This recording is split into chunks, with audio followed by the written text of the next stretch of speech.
Bien, señores, y darle la bienvenida con mucho gusto y mucho placer, que nunca yo lo había entrevistado. Agradezco a Ada Castillo esta oportunidad, al general retirado José Miguel Soto Jiménez, historiador. Aquí trajo sus libros, muchos libros buenos, interesantes, también político, ex ministro de las Fuerzas Armadas.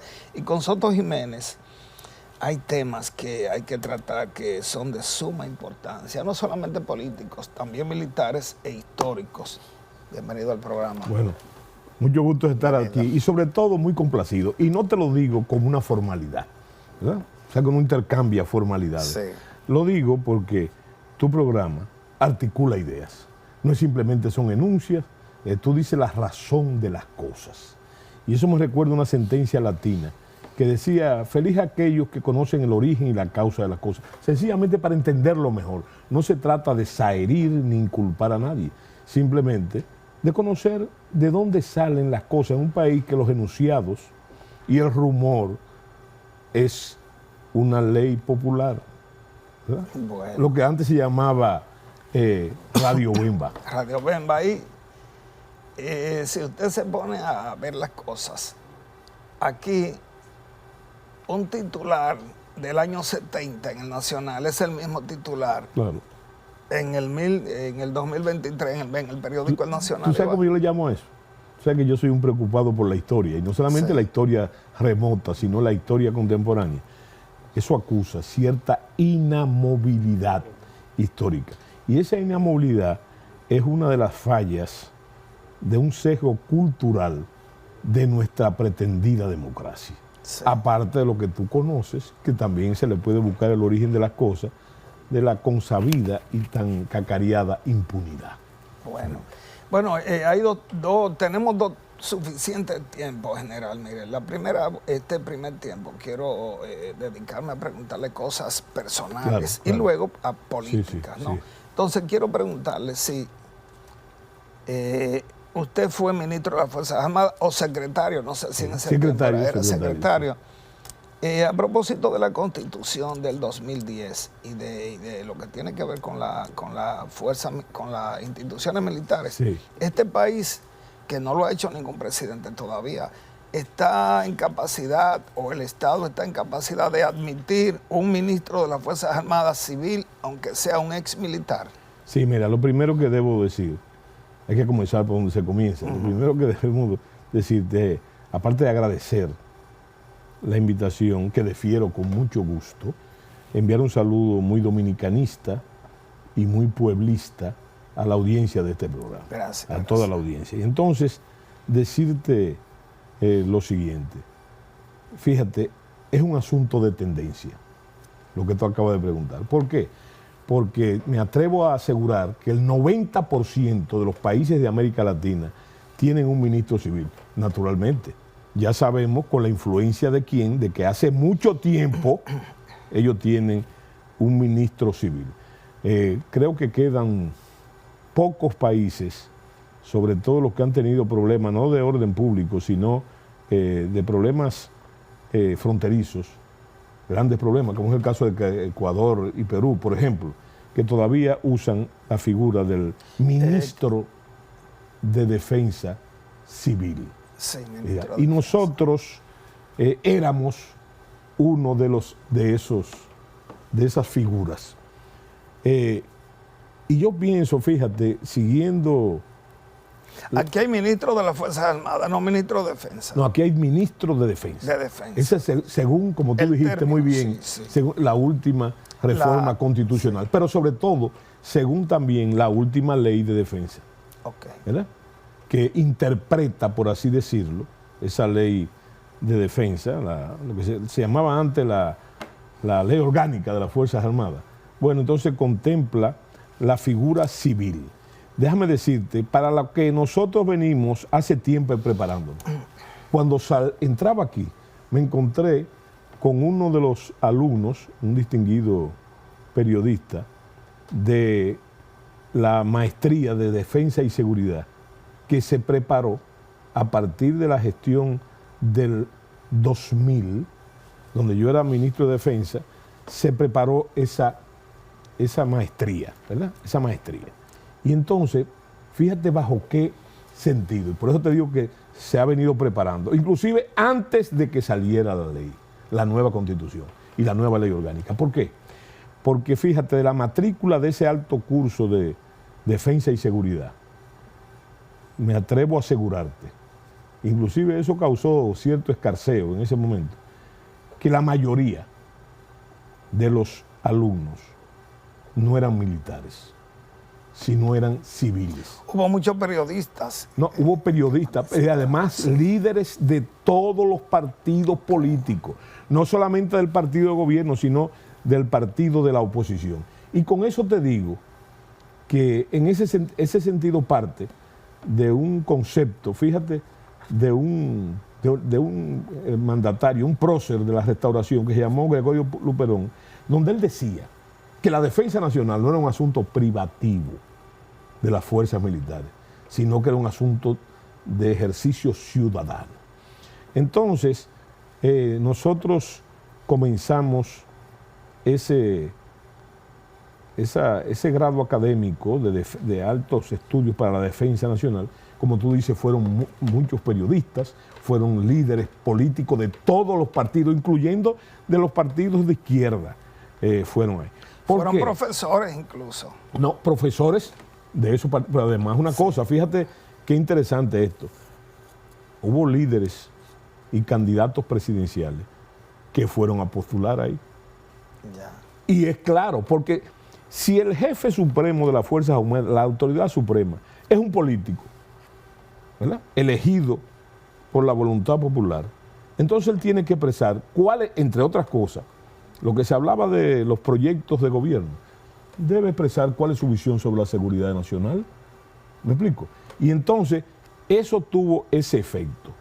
Naturalmente, yo creo que ya estamos preparados a estas alturas para que esa figura que ya tiene, yo me atrevo a decir que tiene varios periodos de gobierno. No, y la policía también, pero no lo ejercen. Sí, exactamente. No lo hacen. Entonces, debería ser, bueno, que también es la tendencia. Sí, esa figura, la figura que nosotros tenemos de la Policía Nacional, eso se ha dicho poco también. Fíjate, ya no se usa. El concepto de Policía Nacional no se usa.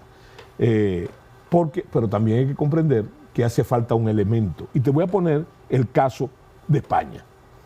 El caso de España. Y te lo digo a propósito porque hay un asesor muy renombrado y muy discutido aquí, que es el señor Vila, ¿verdad? Que él pone el modelo que él conoce, claro, de España. Pero hay un detalle. ¿Sabes cuál es? Que falta un elemento. Que en España existe la cuarta fuerza. Me explico. Ejército, Armada, Aviación y la Benemérita, que es la Guardia Civil. Esa es la cuarta fuerza, que en otros países se llama, casi en todos los países se llama la Guardia Nacional. En Francia, tú vas a tener ahí en Italia los Carabinieri. ¿Para qué la Guardia Nacional? La Guardia Nacional es para hacer todas esas cosas. Por eso te digo que es el elemento que falta. Que no son de la especificidad militar, sino que están lo que se llaman las Fuerzas Armadas de retaguardia o de apoyo, que hacen todas esas cosas que hacen que hacen los guardias aquí, los militares, y que no son parte del etos militar. Bueno, y entonces existe en España, y ahí está el problema, existe la policía, que tiene la especificidad no solamente del orden público, sino de la disuasión, de la represión del delito, como nosotros lo conocemos. Claro. Pero la policía nuestra está cargada del etos militar. Así como las Fuerzas Armadas están cargadas del etos policial, y te puedo mencionar algunos, así la policía está cargada del etos militar, que ya no existe en ninguno de los países, en la mayoría de los países civilizados, pero no solamente de Europa, sino también de América Latina. Hay Guardia Nacional, no en México. Sí, no hay policía. No hay policía, hay policía, porque la policía no es que desaparezca, es que la policía debe concentrarse en su especificidad con el primer escalón, no solamente del orden público, sino de la investigación científica del delito, de la disuasión del delito, de la prevención del delito, de la represión del delito. Naturalmente, si existe una cuarta fuerza, entonces la policía desposeída de esa sobrecarga que tiene del ethos militar, entonces puede concentrarse básicamente en el orden. En los problemas de lo que se llama la seguridad ciudadana, en sentido general. Bueno, entonces yo te digo, para concluirte la pregunta y no perdernos en esos vericuetos, te digo que sí estamos preparados, naturalmente. Tú has dicho, porque te oí, que hay una serie de elementos que no se han articulado nunca y que ya debieron articularse, porque un ministro civil presupone una burocracia civil de defensa y seguridad. No sé si me explico lo que te digo, ¿verdad? Por ejemplo, en los Estados Unidos, ¿cómo funciona eso? Bueno, está el Ministerio de Defensa, ¿verdad?, que es el organismo superior, y su política, ¿tú sabes cuál es? Es desarrollar, articular, formular las políticas de defensa. Entonces, por debajo, tiene lo que se llama la Junta de Comandantes Generales o de Jefe de Estado Mayor Conjunto, ¿verdad?, que son los oficiales más antiguos de la fuerza con antigüedad y con mando de tropa, ¿verdad? Fíjate que en los Estados Unidos, cuando se está discutiendo el presupuesto de defensa, ¿qué pasa?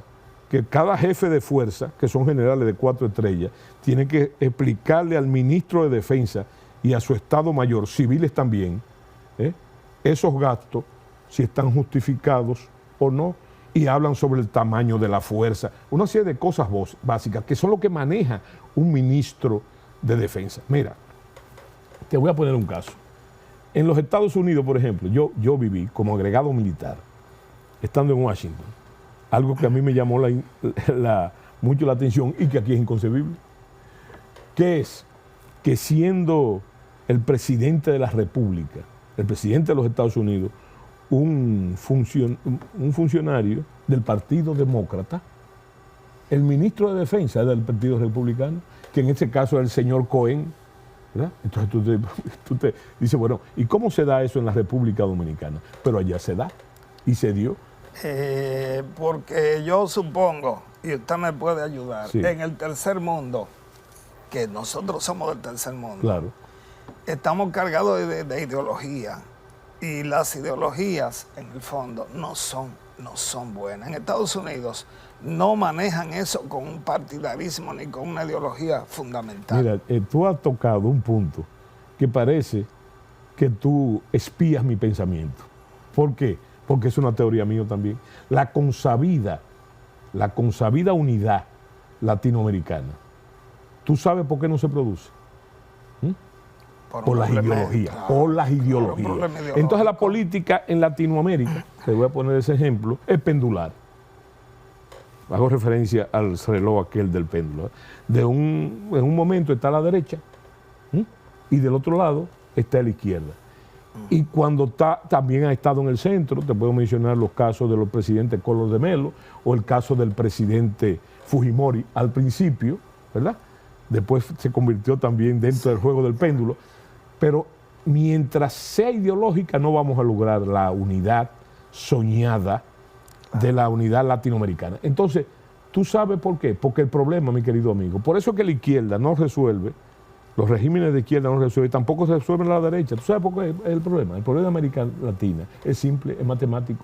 Hay 250 millones de pobres, cuyas expectativas no satisfacen ni un sistema ni otro, ¿verdad? ¿Por qué? Por esos problemas de las ideologías, que no solamente pasan en el continente americano, sino que pasa aquí, en el centro del Caribe insular.